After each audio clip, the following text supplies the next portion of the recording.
Sense. Kaya minsan napapatanong ako, aba, gold-plated yata ang nasa loob nito. Ibenta kaya namin ang itlog ni ano? So, paano kaya kung magbenta tayo ng itlog? So, itlog bit. Magtiwala ka lang sa process kasi lahat may chance and lahat dito equal.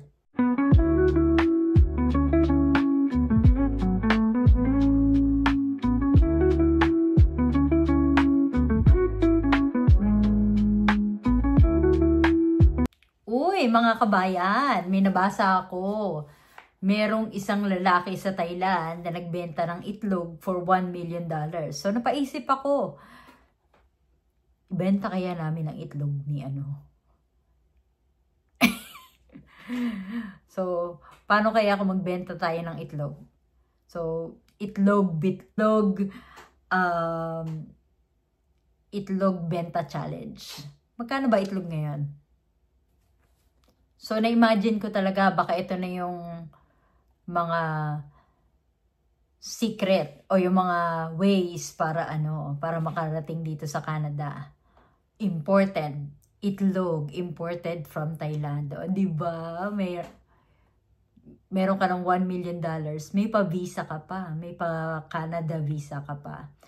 Pero syempre, girl, hindi mo naman kailangan ng magbenta ng itlog para makapunta dito sa Canada. So, keep watching this video para matutunan nyo kung ano yung mga pinagdaanan ko bago pa ako makarating dito sa Canada.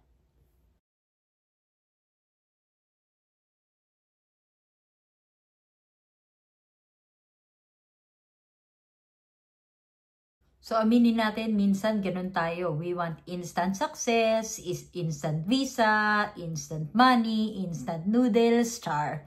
Pero walang ganun. Hindi lahat instant. Pero the truth is, hindi mo naman kailangan maging crazy rich para lang matumpad ang mga pangarap mo. Especially kung gusto mong makarating dito sa Canada.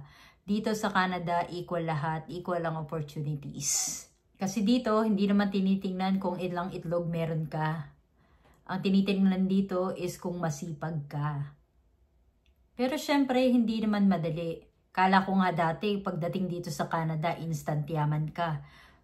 Alam nyo ba na pumunta ako sa grocery store, isang box or isang dozen ng itlog, parang $12.99. Kaya minsan napapatanong ako, aba, gold-plated yata ang nasa loob nito.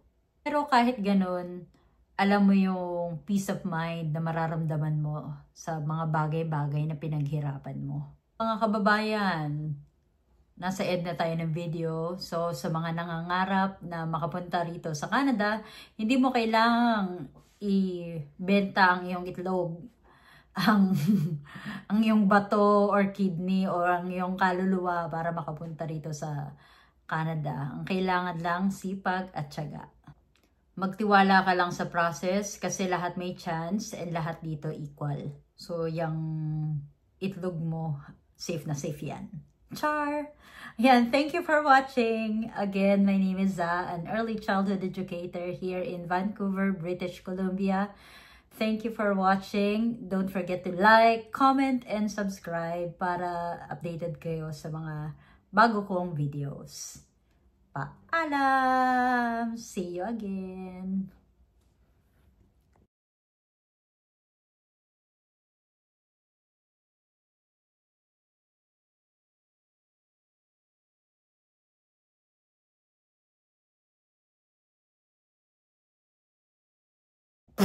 The truth is, hindi mo naman kailangan maging crazy rich.